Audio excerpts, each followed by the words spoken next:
Welcome to our channel. In today's video, we will guide you through the process of changing your email in the Bluesky app. If you want to update your account email safely and easily, this video will show you exactly how to do it. Follow along and make sure your account stays secure. First, open the Bluesky app on your phone.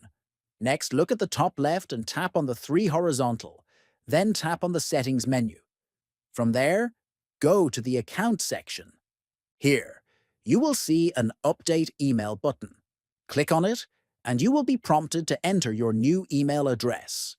After typing in your new email, click on Update Email to proceed. Next, Bluesky will send a security code to your current email address.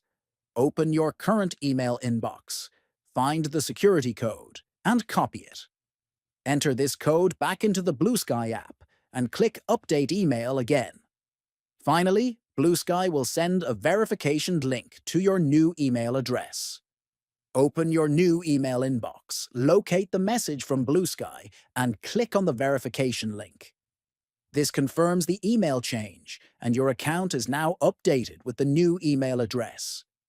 If you found this video helpful, make sure to subscribe to the channel, like this video, and share it with others. Thanks for watching.